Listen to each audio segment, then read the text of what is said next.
Hi friends, എല്ലാവർക്കും നമസ്കാരം. മറ്റൊരു വീഡിയോ നമുക്ക് സ്റ്റാർട്ട് ചെയ്യാം. ഈ വീഡിയോയിൽ നമ്മുടെ ഓഹരി വിപണിയെക്കുറിച്ചുള്ളൊരു ടോപ്പിക്കാണ്.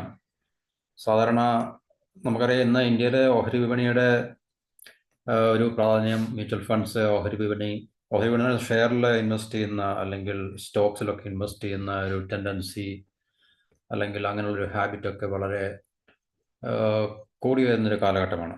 കാരണം പഴയതിലൊക്കെ നമുക്കറിയാം ഒത്തിരി വ്യത്യാസങ്ങൾ അല്ലെങ്കിൽ മാറ്റങ്ങൾ ഇന്ത്യയിൽ, അതുപോലെ തന്നെ ഇന്ത്യയിലെ ജനങ്ങളുടെ ഭാഗത്തു നിന്നൊക്കെയുള്ള ഈ പറഞ്ഞൊരു കൾച്ചറിനകത്തിലൊക്കെ ഒത്തിരി വ്യത്യാസങ്ങൾ വന്നുകൊണ്ടിരിക്കുന്ന ഒരു കാലഘട്ടമാണ്. കാരണം ഇന്ത്യ ഒരു സാമ്പത്തിക ശക്തിയായി വളർന്നുകൊണ്ടിരിക്കുമ്പോൾ തീർച്ചയായിട്ടും ഇതുപോലുള്ള മറ്റ് രാജ്യങ്ങളിൽ ഉണ്ടായിട്ടുള്ള മാറ്റങ്ങൾ പോലെ തന്നെ ഇന്ത്യയിലും മാറ്റങ്ങൾക്ക് വിധേയമാകും എന്നുള്ളത് നമുക്കറിയാം. അപ്പം ആ മാറ്റത്തിന് അനുസൃതമായിട്ട് തന്നെ തീർച്ചയായിട്ടും ജനങ്ങളുടെ ജീവിത രീതികളും അല്ലെങ്കിൽ അവരുടെ ജീവിത രീതികൾ എന്ന് പറഞ്ഞാൽ അതിലെല്ലാം ഉൾപ്പെടുമല്ലോ. തീർച്ചയായിട്ടും ലൈഫ് സ്റ്റൈൽ അല്ലെങ്കിൽ ലിവിങ് കൾച്ചേഴ്സ് ഒക്കെ ചേഞ്ച് ആവും. അപ്പോൾ ലിവിങ് കൾച്ചറിനകത്തിൽ പണ്ടില്ലാത്തൊരു ടെൻഡൻസി അല്ലെങ്കിൽ പ്രവണത എന്ന് പറയുന്നതാണ്. നമുക്ക് ഇന്ന് കൂടുതൽ ആൾക്കാർ ഇന്ത്യയിൽ ഈ ഷെയർ മാർക്കറ്റിൽ, സ്റ്റോക്ക് മാർക്കറ്റിൽ, മ്യൂച്വൽ ഫണ്ട്സിലൊക്കെ ഇൻവെസ്റ്റ് ചെയ്യുന്ന ഒരു ട്രഡീഷണൽ ആയിട്ടുള്ള ഇൻവെസ്റ്റ്മെൻറ്റ് അല്ലെങ്കിൽ ട്രഡീഷണൽ ആയിട്ടുള്ള നിക്ഷേപ രീതികൾക്കപ്പുറത്ത് കൂടുതൽ റിസ്ക് എടുത്തുകൊണ്ട് റിട്ടേൺസ് മാക്സിമൈസ് ചെയ്യത്തക്ക രീതിയിലുള്ള ഓപ്പർച്യൂണിറ്റീസ് നിലനിൽക്കുന്നു എന്നുള്ളൊരു വസ്തുത ഉണ്ട്. അപ്പോൾ അതിൻ്റെ അടിസ്ഥാനത്തിൽ തീർച്ചയായിട്ടും ഒത്തിരി ആൾക്കാർ തീർച്ചയായിട്ടും ഈ മേഖലയിലേക്ക് വരുന്നുണ്ട്. അപ്പം എന്നിരുന്നാൽ തന്നെയും നമ്മളുടെ സ്റ്റോക്ക് മാർക്കറ്റുമായി സംബന്ധിച്ച്, മ്യൂച്വൽ ഫണ്ട്സുമായിട്ടൊക്കെ സംബന്ധിച്ച് ഒരു സാധാരണ ഇൻവെസ്റ്റർ അല്ലെങ്കിൽ കോമൺ ഇൻവെസ്റ്റേഴ്സ് ഫേസ് ചെയ്യുന്ന ഏറ്റവും വലിയ പ്രശ്നം എന്ന് പറഞ്ഞു കഴിഞ്ഞാൽ അവർക്ക് പ്രോപ്പറായിട്ടുള്ള ഇൻഫർമേഷൻ ഇല്ല എന്നുള്ളതാണ്. ഇൻഫർമേഷൻ്റെ അഭാവം ആണോ എന്ന് ചോദിച്ചു കഴിഞ്ഞാൽ ഇൻഫർമേഷൻ നമുക്ക് ഒത്തിരി സോഴ്സിൽ നിന്ന് നമുക്കിന്ന് ലഭ്യമാണ്. പക്ഷെ എല്ലാവർക്കും അത് അക്സസ് ചെയ്യാനോ അല്ലെങ്കിൽ അത് മനസ്സിലാക്കി എടുക്കുവാനോ ഒക്കെ സാധിക്കുമോ നമുക്കറിയില്ല. ഇൻഫർമേഷൻ വളരെ അത്യാവശ്യമാണ്. കാരണം നമ്മൾ ഏത് ഡിസിഷൻ മേക്കിങ്ങിനും നമുക്ക് ഇൻഫർമേഷൻ അല്ലെങ്കിൽ ഡേറ്റ അത്യാവശ്യമാണ്. അപ്പോൾ നമ്മൾ ഇൻവെസ്റ്റ് ചെയ്യുക എന്നുള്ളത് നമ്മുടെ ഇൻവെസ്റ്റ്മെൻറ്റ് ഡിസിഷൻ ആയതുകൊണ്ട് തീർച്ചയായിട്ടും ആ ഡിസിഷനെ സപ്പോർട്ട് ചെയ്യാൻ നമുക്ക് അഡിക്വേറ്റ് ആയിട്ടുള്ള പ്രോപ്പറായിട്ടുള്ള ഡേറ്റ അല്ലെങ്കിൽ ഇൻഫർമേഷൻ നമുക്കുണ്ടായിരിക്കണം. അപ്പോൾ ആ ഇൻഫർമേഷൻ്റെ അഭാവം ഒരു പക്ഷേ തീർച്ചയായിട്ടും വളരെ കൃത്യമായിട്ടുള്ള ഇൻവെസ്റ്റ്മെൻറ്റ് തിരഞ്ഞെടുക്കുന്നതിൽ നിന്നും ഡിസ്കറേജ് ചെയ്യുന്നുണ്ടായിരിക്കാം. അല്ലെങ്കിൽ അവർ എന്തെങ്കിലും തിരഞ്ഞെടുത്താൽ തന്നെ അവർക്ക് അതിനകത്തിൽ കൃത്യമായിട്ടുള്ള റിട്ടേൺസ് ഉണ്ടാക്കിയെടുക്കാനോ ഒന്നും സാധിച്ചെന്ന് വരില്ല. അപ്പം അങ്ങനെയുള്ള മേഖല വളരെ വ്യാപകമായിട്ട് നിലനിൽക്കുമ്പോൾ നമുക്ക് ഏതെങ്കിലും തരത്തിലുള്ള ഒരു പ്രോപ്പറായിട്ടുള്ള ഹിൻ്റ് അല്ലെങ്കിൽ ടിപ്പ് ഒരു പബ്ലിക് പ്ലാറ്റ്ഫോമിൽ നമുക്ക് ഇതുപോലെ പ്ലാറ്റ്ഫോമിൽ നമുക്ക് എക്സ്പ്രസ് ചെയ്യാനോ അല്ലെങ്കിൽ നമുക്ക് ഒരു കൊടുക്കാൻ സാധിച്ചു കഴിഞ്ഞാൽ അതൊരു പോസിറ്റീവായിട്ടുള്ളൊരു ഇൻഡിക്കേഷൻ തന്നെയാണ്. അപ്പോൾ ഇവിടെ നമ്മൾ ഈ വീഡിയോയിൽ കൂടെ ചെയ്യുന്നത് ഒരു സിമ്പിളായിട്ടുള്ള ചില ഇൻഫർമേഷൻ അല്ല നോളജ് മാത്രമേ ഉള്ളൂ. അത് ഈ പറഞ്ഞ ഓഹരി വിപണിയുമായിട്ട് ബന്ധപ്പെട്ട ചില വിവരങ്ങൾ മാത്രമേ ഉള്ളൂ. ഒരു ഹൈഫൈ ആയിട്ടുള്ള അല്ലെങ്കിൽ വളരെ സൊഫിസ്റ്റിക്കേറ്റഡ് ഉള്ള സ്റ്റഡിയോ അല്ലെങ്കിൽ വളരെ കോംപ്ലക്സ് ആയിട്ടുള്ള ഇൻഫർമേഷനോ വിവരങ്ങളൊന്നുമല്ല, സങ്കീർണമായിട്ടുള്ള കാര്യങ്ങളൊന്നുമില്ല. വളരെ ലളിതമായിട്ടുള്ള ആർക്കും മനസ്സിലാക്കാൻ സാധിക്കുന്ന ചില കാര്യങ്ങൾ മാത്രമാണ്.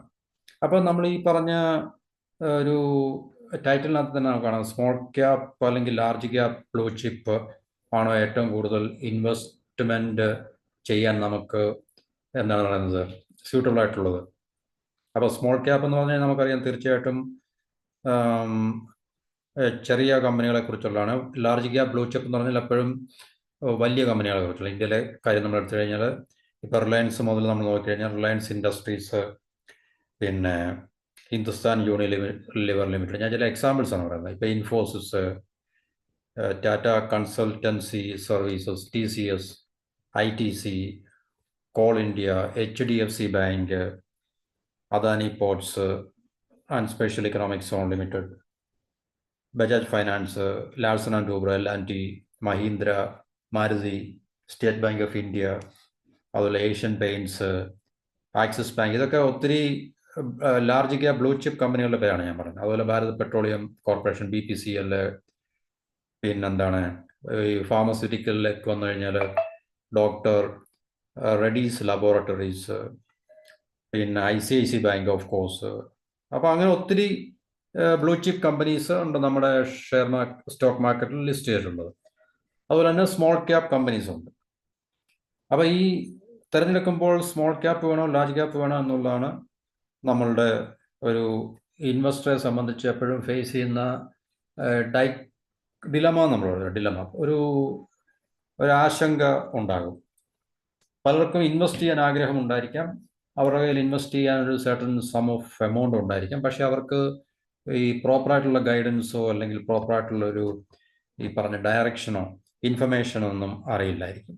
അപ്പോൾ അതിൻ്റെ അഭാവത്തിൽ അവർക്ക് ഇൻവെസ്റ്റ് ചെയ്യാൻ സാധിക്കാതെ വരികയോ അല്ലെങ്കിൽ ഇൻവെസ്റ്റ് ചെയ്താൽ തന്നെ അതിനെ ഒരു നമുക്കൊരു സഫീഷ്യൻ്റ് ആയിട്ടുള്ള ഒരു തലത്തിൽ നിന്നുകൊണ്ട് അതിനെ ഇൻവെസ്റ്റ്മെൻറ്റ് ചെയ്യാൻ സാധിക്കാതെ വരുന്നുണ്ട്.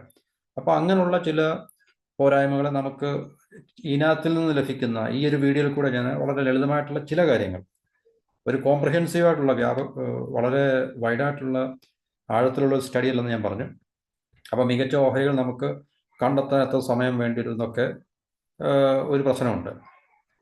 അപ്പോൾ ഇതിനകത്തിലെ പ്രധാന പ്രശ്നം എന്ന് പറഞ്ഞാൽ നമുക്ക് ഈ ടെക്നിക്കലായിട്ടുള്ള ഒത്തിരി ടെർമിനോളജീസും അല്ലെങ്കിൽ ഒത്തിരി പദപ്രയോഗങ്ങളൊക്കെ ഉണ്ട്. അതൊക്കെ പലർക്കും മനസ്സിലായി എന്ന് വരല്ല, ഒട്ടുമിക്ക എല്ലാവർക്കും. ഒരുപക്ഷെ എഡ്യൂക്കേറ്റഡ് ആയിട്ടുള്ള ആൾക്കാർക്ക് പോലും ഈ പറഞ്ഞ സ്പെസിഫിക് ആയിട്ടുള്ള ഫീൽഡിനെ കുറിച്ചുള്ള ടെർമിനോളജീസ് അറിയാൻ സാധിക്കത്തില്ല. അല്ലെങ്കിൽ ഇൻഫർമേഷൻ, ഒത്തിരി ഇൻഫോ ഉണ്ടല്ലോ ഇതുമായിട്ട് ബന്ധപ്പെട്ടതുണ്ട്.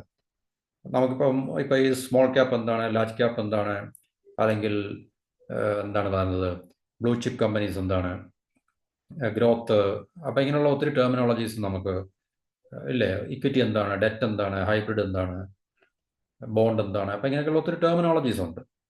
അപ്പോൾ ടെർമിനോളജീസ് തന്നെ പലർക്കും അറിയത്തില്ല. അതുപോലെ മ്യൂച്വൽ ഫണ്ടിൽ തന്നെ ഒത്തിരി വിഭാഗങ്ങളുണ്ട്, ഒത്തിരി ഡിഫറെൻറ്റ് ടൈപ്സ് ഓഫ് ഫണ്ട്സ് ഉണ്ട് അല്ലേ. Hundreds of asset management companies ഉണ്ട്, അല്ലെങ്കിൽ വെൽത്ത് മാനേജേഴ്സ് ഉണ്ട്, വെൽത്ത് മാനേജ്മെൻറ്റ് കമ്പനീസ് ഉണ്ട്. അപ്പോൾ ഇതൊന്നും തന്നെ ഒരു സാധാരണക്കാരനെ സംബന്ധിച്ച്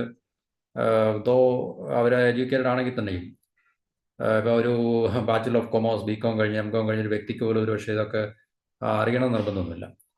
ഓക്കെ, അതൊരു തെറ്റായിട്ടോ കുറ്റമായിട്ടല്ല പറയുന്നത്. അപ്പോൾ അങ്ങനെയുള്ളൊരു സാഹചര്യം നിലനിൽക്കുന്നുണ്ട് നമ്മുടെ നാട്ടിൽ, നമ്മുടെ രാജ്യത്ത് എന്ന് പറഞ്ഞിട്ട്. അപ്പം അത് നമുക്ക് തീർച്ചയായിട്ടും ഒരു ഇൻഫർമേഷൻ്റെ അഭാവമാണ്. ഇൻഫർമേഷൻ നമുക്ക് തീർച്ചയായിട്ടും ആക്സസ് ചെയ്യാൻ പറ്റുന്ന കാരണം നെറ്റിലും അല്ലെങ്കിൽ നമുക്ക് ഡിജിറ്റലായിട്ടുള്ളൊരു പീരീഡിൽ കൂടെ നമ്മൾ കടന്നു പോയിക്കൊണ്ടിരിക്കുന്നത് നമുക്ക് തീർച്ചയായിട്ടും ആക്സസ് ചെയ്യാൻ പറ്റും. പക്ഷേ അത് ആക്സസ് ചെയ്യാൻ സാധിച്ചാൽ തന്നെ അത് വായിച്ച് മനസ്സിലാക്കുക, അല്ലെങ്കിൽ നമ്മളതിനെ കൂടുതൽ എന്താണ് പറയുന്നത് ഒരു അവയർനെസ് നമുക്ക് ഉണ്ടാക്കിയെടുക്കാനൊക്കെ നമുക്ക് ഒരു സാധാരണക്കാരനെ സംബന്ധിച്ച് വളരെ പ്രയാസമായിരിക്കും. അപ്പോൾ ഇവിടെ നിന്ന് പറഞ്ഞാൽ സ്കാൽപ്പ് ട്രേഡിംഗ് എന്ന് പറഞ്ഞൊരു ടേം പറയുന്നുണ്ട്. സ്കാൽപ്പ് ട്രേഡിംഗ് എന്ന് പറഞ്ഞാൽ ഇതൊക്കെ സ്റ്റോക്ക് മാർക്കറ്റുമായി ബന്ധപ്പെട്ട ഞാൻ മുമ്പ് പറഞ്ഞ പല ടെർമിനോളജീസാണ്, അല്ലെങ്കിൽ ടെർമിനോളജീസ് മാത്രമല്ല സ്റ്റോക്ക് മാർക്കറ്റുമായിട്ട് ബന്ധപ്പെട്ട പല കണ്ടീഷൻസാണ്. അപ്പം സ്കാൽപ്പ് എന്ന് പറഞ്ഞു കഴിഞ്ഞാൽ ഇത് അതിൻ്റെ ഒരു ടെക്നിക്കൽ രീതിയാണ്, ഒരു one of the investment methods എന്ന് പറയാൻ പറ്റും. എന്ന് പറഞ്ഞാൽ കൂടുതൽ ഓഹരികൾ കുറഞ്ഞ സമയദൈർഘ്യത്തിൽ വാങ്ങുകയും വിൽക്കുകയും ചെയ്ത് അത് പലതവണ ആവർത്തിച്ച് ട്രേഡിങ്ങിലൂടെ മികച്ച നേട്ടം ഉണ്ടാക്കുന്ന ഒരു പ്രോസസ്സാണ് സ്കാൽപ്പ് ട്രേഡിംഗ് എന്ന് പറയുന്നത്. അപ്പോൾ നമ്മൾ പറയും അത് ഈ പലതുള്ളി പെരുവെള്ളം എന്നൊക്കെ പറഞ്ഞില്ല, എന്ന് വെച്ചാൽ ചെറിയ ലാഭം മാത്രമേ ഉണ്ടാക്കി. ഉദാഹരണത്തിന് ഞാൻ ഇവിടെ പറയുന്നുണ്ട്, ഇപ്പോൾ ഫെഡറൽ ബാങ്കിൻ്റെ 200 രൂപ ഉള്ള ഒരു ഷെയർ, 200 രൂപ ഇപ്പോൾ ഫെഡറൽ ബാങ്കിൻ്റെ ഷെയറിനുണ്ടെന്നിരിക്കട്ടെ. അപ്പോൾ 1,00,000 രൂപ. അപ്പം തീർച്ചയായിട്ടും ഇതിനകത്തിൽ നേരിയ വ്യത്യാസങ്ങൾ മാത്രം ആണ് ലാഭം എന്ന് പറയുന്നത്. അപ്പം നേരിയ വ്യത്യാസങ്ങൾ നമുക്ക് നല്ലൊരു എമൗണ്ട് ആക്കി എടുക്കണമെങ്കിൽ കൂടുതൽ ഷെയറുകൾ മേടിക്കണം. കൂടുതൽ ഷെയർ മേടിക്കാൻ നമ്മുടെ കയ്യിൽ കൂടുതൽ പൈസ വേണ്ടത്. അപ്പോൾ കൂടുതൽ പൈസ ഉള്ളവർക്ക് മാത്രമേ തീർച്ചയായിട്ടും ഇങ്ങനെയുള്ളൊരു സ്കാൽപ്പ് ട്രേഡിംഗ് വരത്തുള്ളൂ. അല്ല 2, 3 അല്ലെങ്കിൽ 10 ഷെയർ മേടിച്ച് കഴിഞ്ഞാൽ നമുക്ക് തീർച്ചയായിട്ടും ലാഭം ഉണ്ടാക്കാൻ സാധിക്കത്തില്ല, നല്ല ലാഭം ഉണ്ടാക്കാൻ സാധിക്കും. ഇപ്പോൾ ഇവിടെ ഉദാഹരണം പറയുന്നത് 200 രൂപ നിലവാരത്തിൽ വ്യാപാരം നടക്കുന്നു ഫെഡറൽ ബാങ്കിൻ്റെ ഷെയർ എന്നിരിക്കട്ടെ. അപ്പോൾ അത് ഒരു ട്രേഡർ 1,00,000 ഓഹരികൾ രാവിലെ 10 മണിക്ക് 200 രൂപയ്ക്ക് വാങ്ങി 30 സെക്കൻഡ് കഴിഞ്ഞപ്പോൾ, അല്ലെങ്കിൽ 30 സെക്കൻഡോ 1 മിനിറ്റോ വല്ലതും കഴിഞ്ഞപ്പോൾ ഈ ഷെയറിൻ്റെ വില 200.5, അതായത് 50 പൈസ കൂടി നിൽക്കട്ടെ. അപ്പോൾ അതിനെ വിറ്റഴിക്കുക. അപ്പോൾ 1,00,000 ഓഹരികളാണ് വാങ്ങിയത്. അപ്പോൾ 1,00,000 ഓഹരികൾ, പിന്നെ നമുക്കറിയാം ഇവിടെ 1,00,000 ഓഹരി 200 രൂപയ്ക്ക് മേടിക്കണമെങ്കിൽ എത്ര രൂപയാണെന്ന് നമുക്കറിയാം. അപ്പോൾ പൈസ ഉണ്ടെങ്കിൽ മാത്രമേ ഈ ലാർജ് സ്കെയിൽ മേടിക്കുവാനും അതുപോലെ തന്നെ നമുക്കൊരു സേഫായിട്ടുള്ള പ്രോഫിറ്റ് ഉണ്ടാക്കാൻ സാധിക്കത്തുള്ളൂ. എല്ലാവരെ കൊണ്ടും സാധിക്കുന്നില്ല. ഇതൊരു കോമൺ ഇൻവെസ്റ്ററെ സംബന്ധിച്ച് ഇത് സാധ്യമല്ല. അപ്പോൾ 50 പൈസ എന്നുള്ളൊരു മാർജിൻ ഒരു അരമണിക്കൂർ കൊണ്ടോ 1/2 മിനിറ്റ് കൊണ്ടോ അല്ലെങ്കിൽ 1 മിനിറ്റ് കൊണ്ടോ 2 മിനിറ്റ് കൊണ്ടോ, അത് ഡിപ്പെൻസ് ഓൺ, ഉണ്ടാകുമ്പോൾ പെട്ടെന്ന് തന്നെ അത് വിറ്റ് കഴിഞ്ഞിട്ട് അതിൽ നിന്ന് വിഡ്രോ ചെയ്യാം, റിട്രീറ്റ് ചെയ്യാം. അപ്പം ഇവിടെ 50,000 രൂപ ലാഭം ഉണ്ടാക്കി. ഇതൊരു ഉദാഹരണമാണ്, ഇത് എക്സാമ്പിളാണ്. അപ്പോൾ ഇതിനാണ് സ്കാൽപ് ട്രേഡിംഗ് എന്ന് പറയുന്നത്. നമുക്ക് അതുപോലെ മറ്റ് പല സ്റ്റോക്കുകളും മേടിച്ച് ഇതുപോലെ പിന്നെ അതിൻ്റെ ട്രെൻഡുകൾ മനസ്സിലാക്കി ഇമ്മീഡിയറ്റ് ആയിട്ടുള്ളൊരു എന്താണ് ഒരു ഉയർച്ച ഉണ്ടാകുമ്പോൾ അതിനെ അവിടെ വെച്ച് വിറ്റഴിച്ചിട്ട് തീർച്ചയായിട്ടും അതിൽ നിന്ന് പിന്മാറുന്നൊരു പ്രക്രിയയാണ്. വളരെ ചുരുങ്ങിയ സമയമാണ്, കൂടുതൽ സമയം വെയിറ്റ് ചെയ്യത്തില്ല.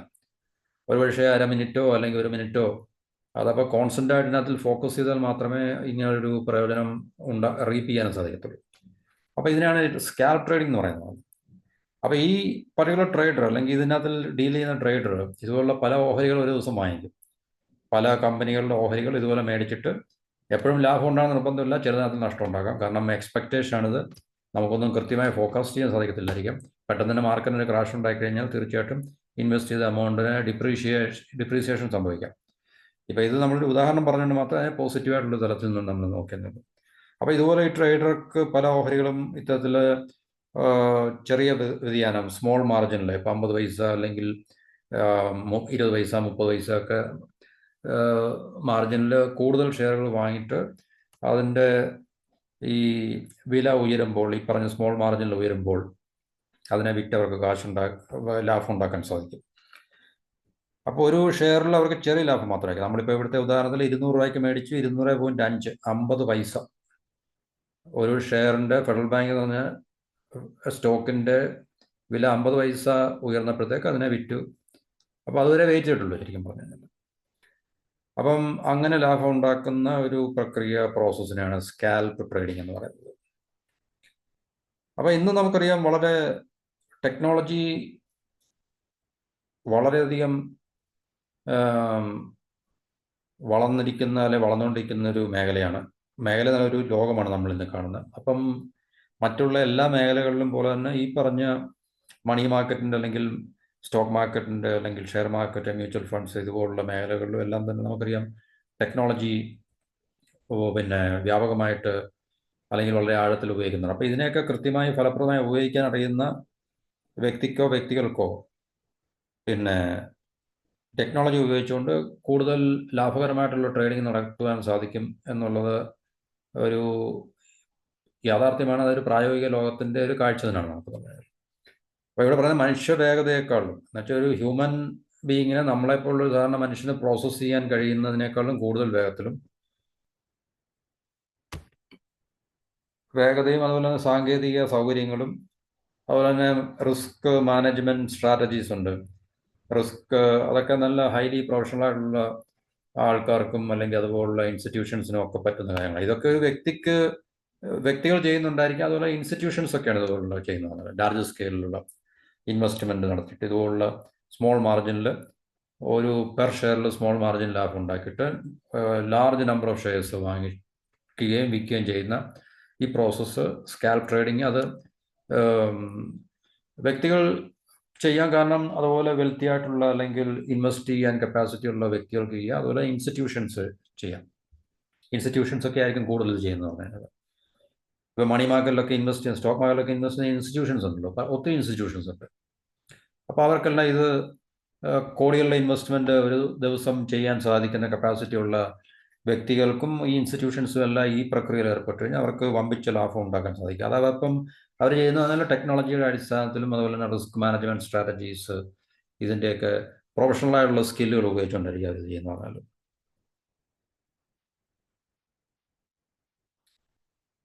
അപ്പോൾ നമ്മൾ ആദ്യം പറഞ്ഞ small cap, large cap, blue chip. Small cap ഓഹരികളിൽ നിക്ഷേപിക്കുന്നതാണോ അതിൽ വലിയ കമ്പനികളുടെ സ്റ്റോക്കുകളിൽ നിക്ഷേപിക്കുന്നതാണോ ലാഭകരം എന്നുള്ളതാണ്. അപ്പോൾ സ്മോൾ ക്യാപ്പ് എന്ന് പറഞ്ഞു കഴിഞ്ഞാൽ ബ്ലൂ ചിപ്പ് ഓഹരികളെക്കാൾ ഏറ്റവും കൂടുതൽ വളർച്ചാ സാധ്യതയുള്ള കമ്പനികളുടെ ഷെയറാണ് എന്താണ് സ്മോൾ ക്യാപ്പ് ഓഹരി എന്ന് പറയുന്നത്. ബ്ലൂ ചിപ്പ് ഓഹരികളെക്കാളിൽ വേഗത്തിൽ വളർച്ചാ സാധ്യതയുള്ള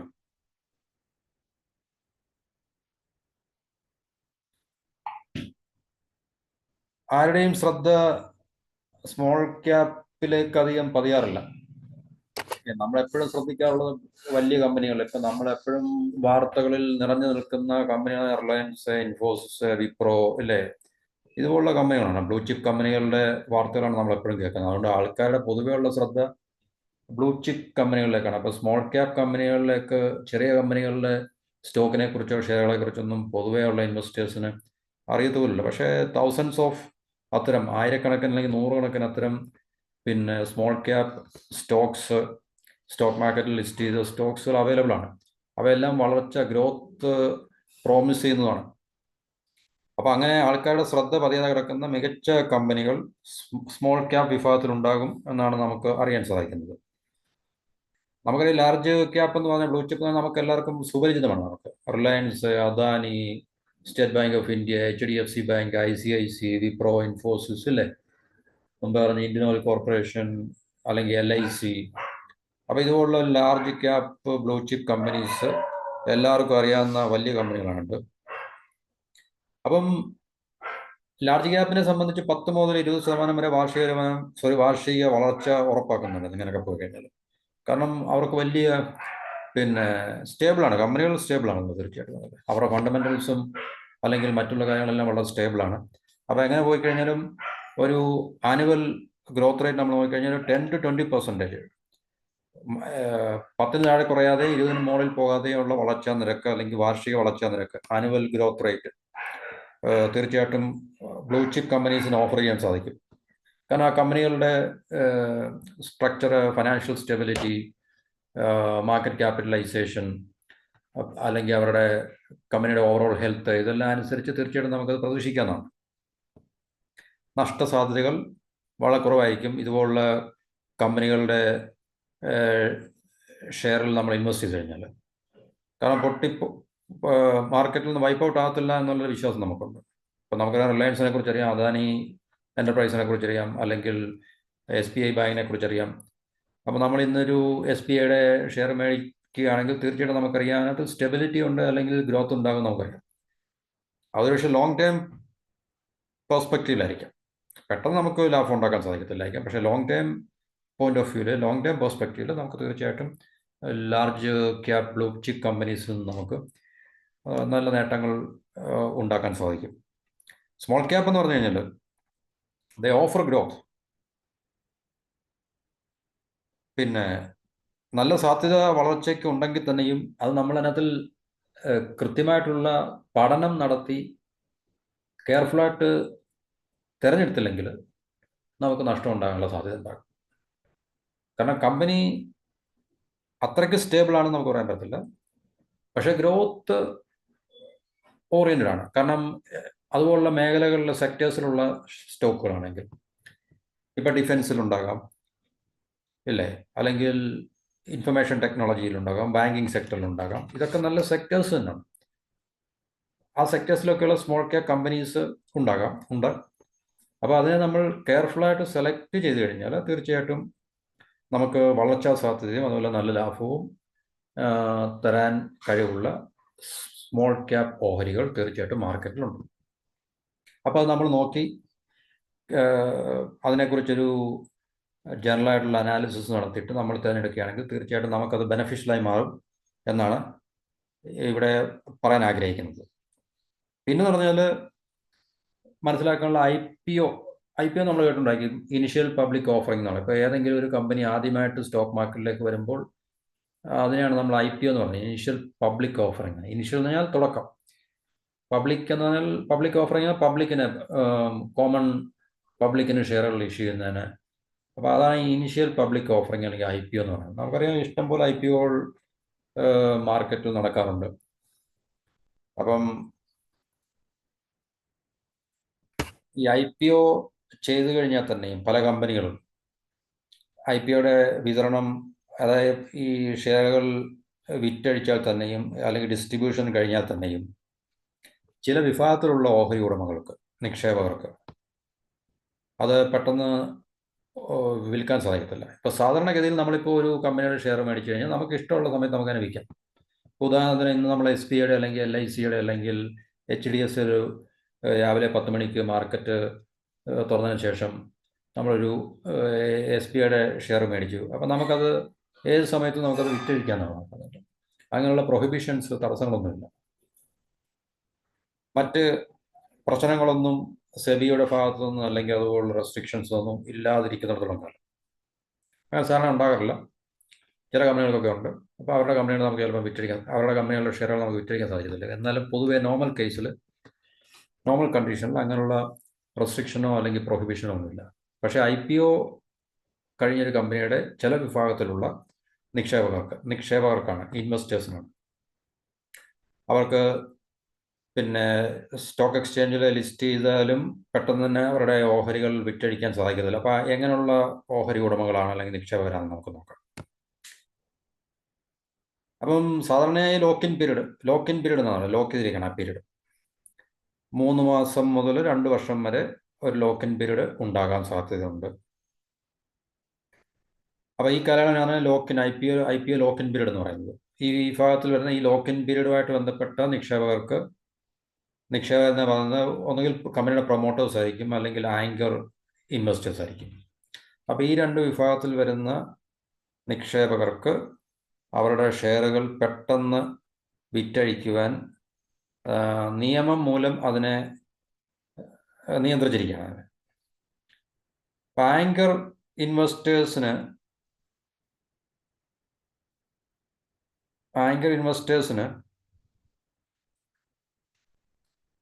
അതായത് ആങ്കർ നിക്ഷേപകർക്ക് 50%. ആങ്കർ ഇൻവെസ്റ്റർ എന്ന് പറഞ്ഞാൽ ഇനിഷ്യൽ പബ്ലിക് ഓഫറിങ്ങിന് മുമ്പ് തന്നെ ഒരു ലാർജ് പോർഷൻ മേടിക്കുന്ന ആൾക്കാരാണ് ആങ്കർ ഇൻവെസ്റ്റർ എന്ന് പറഞ്ഞാൽ. ഇൻസ്റ്റിറ്റ്യൂഷണൽ ഇൻവെസ്റ്റേഴ്സ് ആയിരിക്കും കൂടുതൽ, വ്യക്തി ആയിരിക്കത്തില്ല, അവർ ഇൻസ്റ്റിറ്റ്യൂഷൻസ് ആയിരിക്കും. കാരണം ഒരു വ്യക്തിക്കൊന്നും അത്രയും മേടിക്കാൻ സാധിക്കത്തില്ല, വ്യക്തിക്ക് കൊടുക്കത്തുമില്ലായിരിക്കാം. ഇൻസ്റ്റിറ്റ്യൂഷണൽ ഇൻവെസ്റ്റേഴ്സ് ആയിരിക്കും. ഡൊമസ്റ്റിക് ഇൻസ്റ്റിറ്റ്യൂഷണൽ ഇൻവെസ്റ്റേഴ്സ് ഉണ്ട്, DII ഉണ്ട്, ഫോറിൻ ഇൻസ്റ്റിറ്റ്യൂഷണൽ ഇൻവെസ്റ്റേഴ്സ് ഉണ്ട്. എന്നുവെച്ചാൽ വിദേശ ഇൻസ്റ്റിറ്റ്യൂഷണൽ ഇൻവെസ്റ്റേഴ്സ്, നമ്മുടെ ആഭ്യന്തരമായിട്ടുള്ള ഡൊമസ്റ്റിക് ഇൻസ്റ്റിറ്റ്യൂഷണൽ ഇൻവെസ്റ്റേഴ്സ് ഉണ്ട്. അപ്പോൾ അവരെ സംബന്ധിച്ച് ഈ അവരുടെ റെസ്പോൺസിബിലിറ്റി എന്ന് പറഞ്ഞാൽ കമ്പനിയുടെ പ്രവർത്തനങ്ങളിൽ കൂടുതൽ വിശ്വാസ്യത കൊണ്ടുവരിക എന്നുള്ളതാണ്. എന്നിട്ടൊരു IPO കൂടുതൽ ഫലപ്രദമായിട്ട് മാർക്കറ്റിൽ സ്വീകാര്യമാക്കാൻ വേണ്ടിയുള്ള ഒരു നടപടിക്രമമാണത്. കാരണം ജനങ്ങൾക്ക് അപ്പോൾ ഒരു വിശ്വാസം വരും. കാരണം ഇത്രയും ഷെയറുകൾ കമ്പനിയുടെ മേടിക്കാൻ ആളുണ്ട്, അല്ലെങ്കിൽ ആവശ്യക്കാരുണ്ട്, അപ്പം നല്ല കമ്പനി ആയിരിക്കും എന്നുള്ള ഒരു ട്രെൻഡ് അല്ലെങ്കിൽ ഒരു പാറ്റേൺ ഉണ്ടാക്കിയെടുക്കാൻ വേണ്ടി അത് നിയമപരമായിട്ട് അതിന് സാധ്യതയുള്ളതാണ്. അപ്പോൾ അവരുടെ 50% ഓഹരികൾ 30 ദിവസത്തേക്ക് ലോക്ക് ഇൻ പീരീഡും ബാക്കി ഓഹരികൾ 50% ഓഹരികൾ 90 ദിവസത്തെ ലോക്ക് ഇൻ പീരീഡ് കാലാവധിയും വിൽക്കാൻ പറ്റില്ല. അപ്പം ആ 50% ഓഹരികൾ 30 ദിവസത്തേക്ക്, ബാക്കി 50 ഉണ്ടാകുമല്ലോ ശതമാനം, ആ ഓഹരികൾ 90 ദിവസത്തെ ലോക്ക് ഇൻ പീരീഡിലും വിൽക്കാൻ പറ്റില്ല. അപ്പം 30ഉം 90ഉം 30 + 90 90 100 120 ദിവസത്തേക്ക് അവർക്ക് വിറ്റഴിക്കാൻ സാധിക്കത്തില്ല ടോട്ടൽ അവരുടെ ഷെയർ ഹോൾഡിംഗ്. പിന്നെയുള്ള കമ്പനി പ്രൊമോട്ടേഴ്സാണ്. ഈ കമ്പനി പ്രൊമോട്ടേഴ്സിന് 1.5 വർഷം പൂർത്തീകരിച്ചാൽ മാത്രമേ അവരുടെ കൈവശമുള്ള 20% ഓഹരികൾ 1.5 വർഷം കഴിഞ്ഞാൽ അവരുടെ ഷെയർ ഹോൾഡിങ്ങിലുള്ള 20% ഓഹരികൾ അവർക്ക് വിറ്റഴിക്കാൻ സാധിക്കും. അപ്പോൾ ഇതെന്തുകൊണ്ടാണ് ഇതിനെ റെസ്ട്രിക്റ്റ് ചെയ്തിരിക്കുന്നത് ചോദിച്ചു കഴിഞ്ഞാൽ, കാരണം ഇവർ ലാർജ് വോളിയം ഓഫ് ഷെയർസ് കൈവശം വെച്ചിരിക്കുന്ന പാർട്ടീസാണ് ആങ്കർ ഇൻവെസ്റ്റേഴ്സും പ്രൊമോട്ടേഴ്സും. നമുക്കറിയാം എപ്പോഴും കമ്പനിയുടെ പ്രൊമോട്ടേഴ്സ് കൂടുതൽ ഷെയർ ഹോൾഡിംഗ് അവർക്ക് കാണും, അതുപോലെ ആങ്കർ ഇൻവെസ്റ്റേഴ്സും കാണും. ഇപ്പോൾ ഇൻസ്റ്റിറ്റ്യൂഷണൽ ഇൻവെസ്റ്റർ, ഇപ്പോൾ LIC ഒക്കെ പർച്ചേസ് ചെയ്യുന്നുണ്ടല്ലോ, ഒത്തിരി കമ്പനികളുടെ ഷെയറുകളൊക്കെ പർച്ചേസ് ചെയ്യുന്നുണ്ട്. അപ്പോൾ LIC ഒക്കെ ഇൻസ്റ്റിറ്റ്യൂഷണൽ ഇൻവെസ്റ്ററാണ്, അല്ലെങ്കിൽ അതുപോലുള്ള ഒത്തിരി ഇൻസ്റ്റിറ്റ്യൂഷണൽ ഇൻവെസ്റ്റേഴ്സ് ഉണ്ട്. അപ്പോൾ ഇത് സാധാരണ നമ്മളെപ്പോലുള്ളൊരു കോമൺ ഒരു ഇൻവെസ്റ്ററിനേക്കാളിലും കൂടുതൽ അവർക്ക് ഫൈനാൻഷ്യൽ കപ്പാസിറ്റി ഉള്ളതുകൊണ്ടും അല്ലെങ്കിൽ ഇൻവെസ്റ്റ് ചെയ്യാൻ കപ്പാസിറ്റി ഉള്ളതുകൊണ്ട് അവർക്ക് കൂടുതൽ ഷെയറുകൾ മേടിക്കാൻ സാധിക്കും. അപ്പോൾ കൂടുതൽ ഷെയറുകൾ അവരുടെ കൈവശം ഉണ്ടാകും. അപ്പം ഈ റെസ്ട്രിക്ഷൻ ഇല്ലെങ്കിൽ അവർക്ക് തോന്നിയ രീതിയിൽ, എന്നുവെച്ചാൽ ഒരു കമ്പനി IPO തുടങ്ങി, അല്ലെങ്കിൽ ഒരു കമ്പനിയുടെ ഇനിഷ്യൽ പബ്ലിക് ഓഫറിങ് കഴിഞ്ഞ് പെട്ടെന്ന് തന്നെ അവർ എന്തെങ്കിലും ലാഭം ഉണ്ടായിട്ട് പെട്ടെന്ന് തന്നെ അത് വിറ്റഴിക്കുകയാണെങ്കിൽ അത് മാർക്കറ്റിൽ വലിയ പ്രശ്നങ്ങൾ ഉണ്ടാക്കുമെന്നുള്ളൊരു അസസ്മെൻറ്റിൻ്റെ പേരിലാണ്. അപ്പോൾ ഇത്തരം ലിസ്റ്റ് ചെയ്ത ഓഹരികൾ, അല്ലെങ്കിൽ ഈ ലിസ്റ്റ് ചെയ്തതിന് ശേഷം ഇത്തരത്തിലുള്ള വലിയ ഒരു ശതമാനം ഓഹരി കൈവശം വെച്ചവർ അത് വിറ്റഴിച്ചു കഴിഞ്ഞാൽ വില, മാർക്കറ്റിൽ ആ ഷെയറിൻ്റെ സ്റ്റോക്കിൻ്റെ വില വൻതോതിൽ ഇടിയാനും അതുപോലെ സാധാരണക്കാർക്ക് അത് വലിയ നഷ്ടങ്ങൾ ഉണ്ടാക്കി വെക്കാനുള്ള സാധ്യതയുണ്ട്. അപ്പോൾ ഇതൊരു റീറ്റെയിൽ ഇൻവെസ്റ്റേഴ്സ് എന്നാണ് നമ്മളെക്കുറിച്ച് സാധാരണ ഇൻവെസ്റ്റേഴ്സിന് പറയുന്നത്. അപ്പോൾ റീറ്റെയിൽ ഇൻവെസ്റ്റേഴ്സിനെ അല്ലെങ്കിൽ സാധാരണ ഇൻവെസ്റ്റേഴ്സിനെ പ്രൊട്ടക്റ്റ് ചെയ്യാൻ വേണ്ടിയുള്ളൊരു മെത്തേഡാണിത് ലോക്ക് ഇൻ പീരീഡ് എന്ന് പറഞ്ഞു കഴിഞ്ഞാൽ. അപ്പോൾ ഈ പറഞ്ഞൊരു വൻതോതിലുള്ള നഷ്ടങ്ങൾ സാധാരണ ഓഹരി ഉടമകൾക്ക് ഉണ്ടാകാതിരിക്കാൻ വേണ്ടിയാണ് ഈ ലോക്ക് ഇൻ പീരീഡ് ആങ്കർ ഇൻവെസ്റ്റേഴ്സിനും പ്രൊമോട്ടേഴ്സിനും വെച്ചിരിക്കുന്നത്. അപ്പോൾ ഇത് ഒഴിവാക്കാനാണ് ഈ ലോക്ക് ഇൻ പീരീഡ്. ശരിക്കും പറഞ്ഞാൽ നിയമാനുസൃതമായിട്ടുള്ളതാണിത്. ലീഗൽ വാലിഡിറ്റി അല്ലെങ്കിൽ ലീഗൽ ബാക്കിംഗ് ഉള്ളതാണിതിന്. അത് സെബിയുടെ റൂളാണോ അല്ലെങ്കിൽ നമ്മുടെ കമ്പനി ലോ അനുസരിച്ചാണോ എന്നുള്ളത് നമുക്ക് പഠിച്ചിട്ടേ പറയാൻ പറ്റത്തുള്ളൂ. പക്ഷേ എന്നിരുന്നാലും നമുക്ക് തീർച്ചയായിട്ടും അറിയാൻ ലീഗൽ ബാക്കിംഗ് ഉണ്ടെന്നറിയാം. അപ്പം ഈ ലോക്ക് ഇൻ പീരീഡ് ഇൻട്രൊഡ്യൂസ് ചെയ്തിരിക്കുന്നത് ഈ പറഞ്ഞ മാർക്കറ്റിലെ സാധാരണ ഇൻവെസ്റ്റേഴ്സിൻ്റെ പണം നഷ്ടപ്പെടാതിരിക്കാൻ വേണ്ടിയാണ് എന്നുള്ള കാര്യം നമുക്ക് മനസ്സിലാക്കാൻ പറ്റും.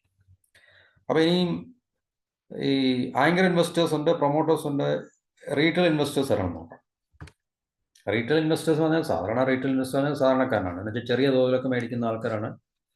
ചെറിയ തോതിൽ ഷെയറുകൾ മേടിക്കുന്ന ഇൻവെസ്റ്റേഴ്സാണ് വാങ്ങിക്കുകയും വിൽക്കുകയും ചെയ്യുന്ന നമ്മളെപ്പോലുള്ള സാധാരണക്കാരുള്ളവരാണ് റീറ്റെയിൽ ഇൻവെസ്റ്റേഴ്സ് എന്ന് പറഞ്ഞാൽ. നമുക്കറിയാം ഹോൾസെയിൽ റീറ്റെയിൽ നമ്മൾ വ്യത്യാസം അറിയാം. അപ്പോൾ അതുപോലെ തന്നെ ഇവിടെ അപ്പം IPO ആയിട്ട് ബന്ധപ്പെട്ട് IPO വരുന്ന സമയത്ത് ആ IPO ഏത് ഓഹരിയുടെയാണോ ആ ഓഹരി പരമാവധി 2 ലക്ഷം രൂപയ്ക്ക് താഴെ നിക്ഷേപം നടത്തുന്നവരാണ് റീറ്റെയിൽ ഇൻവെസ്റ്റർ എന്ന് പറയുന്നത്. 2 ലക്ഷം രൂപ, മാക്സിമം 2 ലക്ഷം രൂപ വരെ ഇൻവെസ്റ്റ് ചെയ്യാൻ സാധിക്കുന്ന ഒരു ഇൻവെസ്റ്ററെ സംബന്ധിച്ച് ആ ഇൻവെസ്റ്ററിനെ നമ്മൾ റീറ്റെയിൽ ഇൻവെസ്റ്റർ എന്ന് വിളിക്കാറുണ്ട്. അപ്പോൾ ഇങ്ങനെയുള്ള റീറ്റെയിൽ ഇൻവെസ്റ്റേഴ്സിന് 35% വരെ കമ്പനികൾ മാറ്റിവെക്കാറുണ്ട്. ബാക്കി 65%. ആ 65%-ത്തിലായിരിക്കും പ്രൊമോട്ടേഴ്സിൻ്റെ ഹോൾഡിങ്സും ഇൻസ്റ്റിറ്റ്യൂഷണൽ ഇൻവെസ്റ്റേഴ്സ് ആയിട്ടുള്ള ആങ്കർ ഇൻവെസ്റ്റേഴ്സിൻ്റെയൊക്കെ ഹോൾഡിങ്സ് എന്ന് പറയുന്നത്. അപ്പോൾ ഈ ലോക്ക് ഇൻ പീരീഡ് റീറ്റെയിൽ ഇൻവെസ്റ്റേഴ്സിന് ബാധകമല്ല. ഇപ്പം സ്റ്റോക്ക് മാർക്കറ്റിൽ ഈ ഷെയർ ലിസ്റ്റ് ചെയ്തു, അപ്പം റീറ്റെയിൽ ഇൻവെസ്റ്റർക്ക് അത് പെട്ടെന്ന് തന്നെ അത് വിറ്റഴിക്കാം, അല്ലെങ്കിൽ എപ്പം വേണമെങ്കിലും അത് വിറ്റഴിക്കാം. അങ്ങനെയുള്ള റെസ്ട്രിക്ഷൻ ഒന്നും റീറ്റെയിൽ ഇൻവെസ്റ്റേഴ്സിൻ്റെ മുകളിലല്ല. റെസ്ട്രിക്ഷൻ ഉള്ളത് ആങ്കർ ഇൻവെസ്റ്റേഴ്സിൻ്റെയും പിന്നെ പ്രൊമോട്ടേഴ്സിൻ്റെയും മുകളിലാണ്. റീറ്റെയിൽ ഇൻവെസ്റ്റേഴ്സിന് ഈ പറഞ്ഞ ലോക്ക് ഇൻ പീരീഡ് ബാധകമല്ല. പിന്നെ നമ്മൾ വേറൊരു പ്രധാന പ്രശ്നം നേരിടുന്ന മികച്ച ഓഹരികൾ ഏതാണെന്ന് കണ്ടുപിടിക്കാൻ സാധാരണ എല്ലാവർക്കും കഴിയില്ല. പ്രത്യേകിച്ച് കോമൺ ഇൻവെസ്റ്റേഴ്സിന് യാതൊരു രീതിയിലുള്ള ടൂൾസോ റിസോഴ്സോ അവർക്ക് ഉപയോഗിക്കാൻ കഴിയാത്തത് കൊണ്ട് അവർക്ക് മികച്ച ഓഹരികൾ കണ്ടുപിടിക്കാൻ ഏതാണെന്ന് കഴിയില്ല. അപ്പോൾ മികച്ച ഓഹരികൾ കണ്ടുപിടിച്ചാൽ മാത്രമേ നമ്മുടെ ഇൻവെസ്റ്റ്മെൻറ്റ് വർത്തിയാകത്തുള്ളൂ. കാരണം നമ്മൾ മികച്ച ഓഹരികളിൽ നിക്ഷേപിച്ചു കഴിഞ്ഞാൽ നമുക്ക് ബെറ്റർ റിട്ടേൺസ് ഉണ്ടാക്കിയെടുക്കാൻ സാധിക്കത്തുള്ളൂ. അപ്പം ഇങ്ങനെ മികച്ച ഓഹരികൾ കണ്ടുപിടിക്കാൻ എത്ര സമയം വേണ്ടി വരും എന്നുള്ളൊരു പ്രശ്നം ഉണ്ട്. മികച്ച ഓഹരികൾ ഏതാണെന്ന് മനസ്സിലാക്കാനുള്ള ഉള്ളതോടൊപ്പം തന്നെ മികച്ച ഓഹരികൾ കണ്ടുപിടിക്കാൻ എത്ര സമയം വേണ്ടി വരും എന്നുള്ളത്, കാരണം ഇതെല്ലാം ടൈമിങ്ങിനാണ് ഒരു വിഷയമുണ്ട്. കാരണം ടൈമാണല്ലോ ഏറ്റവും ഇമ്പോർട്ടൻ്റ് ആയിട്ടുള്ളത്. അപ്പോൾ ഇതിനകത്തിൽ നമുക്ക് നേരത്തെ പറഞ്ഞ പോലെ തന്നെ നമുക്ക് സ്റ്റോക്ക് മാർക്കറ്റിൽ ട്രേഡ് ചെയ്യാൻ, നമുക്ക് ഇൻവെസ്റ്റ് ചെയ്യാം. ഒരു വ്യക്തി സ്റ്റോക്ക് മാർക്കറ്റിലേക്ക് വരുമ്പോൾ ആ വ്യക്തി ഫേസ് ചെയ്യുന്ന ഒരു പ്രശ്നം എന്നാൽ whether he is to be a trader അല്ലെങ്കിൽ ഇൻവെസ്റ്റർ എന്നുള്ള, ട്രേഡർ ആകണോ ഇൻവെസ്റ്റർ ആകണോ എന്നുള്ളതാണ്. ട്രേഡിങ്ങിനാണോ നിക്ഷേപത്തിനാണോ തിരഞ്ഞെടുക്കുന്നത് എന്നതിനെ ആശ്രയിച്ചാണ് ഓഹരികൾ കണ്ടുപിടിക്കാൻ എടുക്കുന്ന സമയം എന്നുള്ളത്. 2 രീതിയിൽ നമുക്ക് അപ്രോച്ച് ചെയ്യാം. ഒന്ന് ട്രേഡിംഗ് ഉണ്ട്, ഒന്ന് ഇൻവെസ്റ്റ്മെൻറ്റ് അല്ലെങ്കിൽ നിക്ഷേപമുണ്ട്. ട്രേഡിംഗ് എപ്പോഴും വളരെ ഷോർട്ട് ടേം പീരീഡ് അല്ലെങ്കിൽ ഷോർട്ട് പീരീഡിൻ്റെ പെർസ്പെക്റ്റീവിലാണ്. ഇൻവെസ്റ്റ്മെൻറ്റ് ലോങ് ടേം പെർസ്പെക്റ്റീവിലാണ്. അപ്പം വേറെ രണ്ട് കാര്യങ്ങളുണ്ട്. ഒന്ന് ഫണ്ടമെന്റൽസ് ഉണ്ട്, ടെക്നിക്കൽസ് ഉണ്ട്. അപ്പോൾ ഒരു ഓഹരി തിരഞ്ഞെടുക്കുന്നത് ട്രേഡിങ്ങിനാണെങ്കിൽ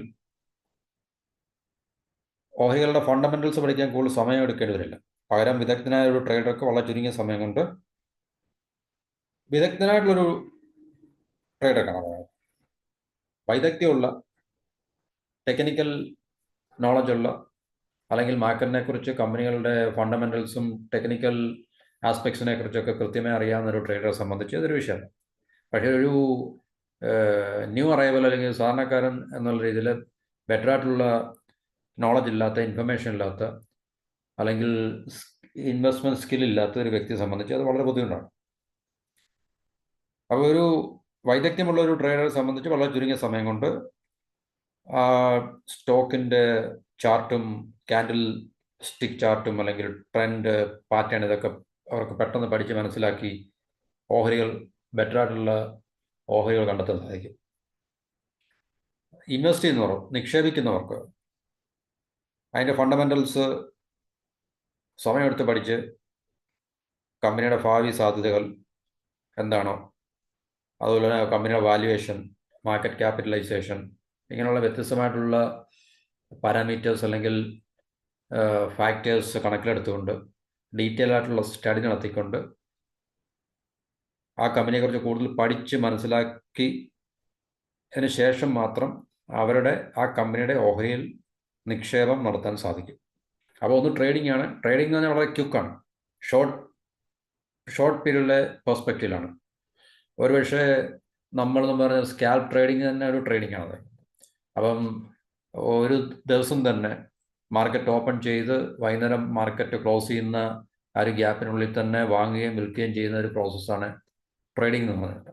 പിന്നെ സ്വിംഗ് ട്രേഡിംഗ് ഉണ്ട്. സ്വിംഗ് ട്രേഡിംഗ് ഇച്ചിരി അതിൻ്റെ ഒരു എക്സ്റ്റൻഷനാണ്. ഇപ്പം അത് ഇൻവെസ്റ്റ്മെന്റ് എന്ന് പറഞ്ഞൊരു തലത്തിലേക്ക് പോകത്തില്ല. ഇപ്പം ഇന്നൊരു ഷെയർ മേടിച്ചു, നമ്മൾ 1, 2, 3 ദിവസം വെയിറ്റ് ചെയ്തു, ഒരാഴ്ച വെയിറ്റ് ചെയ്തു, അല്ലെങ്കിൽ 1, 2 അങ്ങനെയുള്ളൊരു അതും ഒരു ഷോർട്ട് മീഡിയം ടൈം പെർസ്പെക്റ്റീവിലാണ് സ്വിംഗ് ട്രേഡിംഗ് എന്ന് പറയുന്നത്. സ്വിംഗ് ട്രേഡിംഗ് ഉണ്ട്. പിന്നെ ഇൻവെസ്റ്റ്മെന്റ് നേരത്തെ നമ്മൾ പറഞ്ഞാൽ റിസ്ക് എടുക്കാൻ താല്പര്യമില്ലാത്ത അല്ലെങ്കിൽ റിസ്ക് എടുക്കാൻ കഴിവില്ലാത്ത വ്യക്തികൾക്ക് ഇൻവെസ്റ്റ്മെന്റ് ആണ് ബെറ്റർ. റിസ്കി ആയിട്ടുള്ള ഒരു അറ്റംപ്റ്റ് ആണ്, അല്ലെങ്കിൽ റിസ്കി ആയിട്ടുള്ളൊരു മേഖലയാണ് ട്രേഡിംഗ് എന്ന് പറയുന്നത്. അപ്പം അതിൽ വൈദഗ്ധ്യമുള്ളവർക്കും റിസ്ക് എടുക്കാൻ കപ്പാസിറ്റി ഉള്ളവർക്കും റിസ്ക് എടുക്കാൻ താല്പര്യമുള്ളവർക്കും ഒക്കെ ചൂസ് ചെയ്യാവുന്നൊരു ഓപ്ഷനാണ് ട്രേഡിംഗ് എന്ന് പറഞ്ഞു കഴിഞ്ഞാൽ. അപ്പം അതിന് റിസ്ക് ഉണ്ട്, പണം നഷ്ടപ്പെടാം, അതുപോലെ തന്നെ വളരെ വലിയ മികച്ച ലാഭം ചുരുങ്ങിയ സമയം കൊണ്ട് ഉണ്ടാക്കാനും സാധിക്കും. അപ്പോൾ ഇത്രയാണ് നമുക്ക് ഈ ഓഹരി വിപണിയെക്കുറിച്ച് ചില ബേസിക് ആയിട്ടുള്ള ഒരു സാധാരണ ഇൻവെസ്റ്റർ ഫേസ് ചെയ്യുന്ന പ്രശ്നമാണിതെല്ലാം. അപ്പം സാധാരണ ഇൻവെസ്റ്റർ ഫേസ് ചെയ്യുന്ന പ്രശ്നങ്ങൾക്ക് പൂർണ്ണമായിട്ടുള്ള ഒരു വിവരണമല്ല ഇതെന്നറിയാം. എന്നാലും ചില ബേസിക് ടിപ്സ് അല്ലെങ്കിൽ ചില ബേസിക് ആയിട്ടുള്ള വിവരങ്ങൾ ഈ വീഡിയോയിൽ കൂടെ ലഭിക്കും എന്നുള്ളതിനകത്ത് സംശയമൊന്നുമില്ല. അപ്പം ഇത് മാത്രമല്ല നമുക്ക് പരിഗണിക്കാനുള്ളത്. മറ്റു പല കാര്യങ്ങളും നമുക്ക് പരിഗണിച്ചാൽ മാത്രമേ ഒരു നല്ല ട്രേഡറോ നല്ല ഇൻവെസ്റ്ററോ ആകാൻ സാധിക്കത്തുള്ളൂ. ട്രേഡർ ആകുവാൻ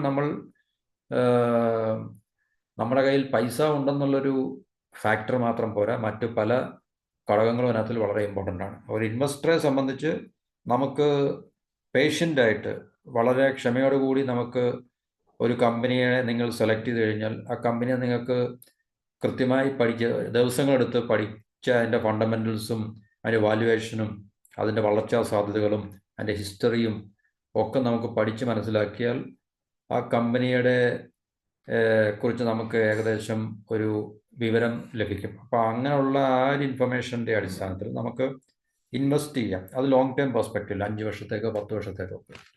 പക്ഷേ ട്രേഡിങ് നമുക്ക് അത്രയും ടൈം ഇൻവെസ്റ്റ് ചെയ്യാനില്ല. അത് ക്വിക്ക് ബക്സ് ആണത്. പെട്ടെന്ന് തന്നെ കാര്യങ്ങൾ തീരുമാനിക്കുക, പെട്ടെന്ന് തന്നെ ഇൻവെസ്റ്റ് ചെയ്യുക, പെട്ടെന്ന് തന്നെ വിറ്റഴിക്കുക, കൂടുതൽ പൈസ ഉണ്ടാക്കുക, മാർക്കറ്റ് ക്രാഷ് ആകുമ്പോൾ അതുപോലെ തന്നെ നഷ്ടം സഹിക്കുക. ഇപ്പം ഇൻവെസ്റ്റ് ചെയ്തൊരു വ്യക്തിയെ സംബന്ധിച്ച് നമ്മൾ മാർക്കറ്റ് ക്രാഷ് ഒന്നും നമുക്ക് നോക്കേണ്ട കാര്യമൊന്നുമില്ല. ഇൻവെസ്റ്റ് ചെയ്യുക, just wait for so many years.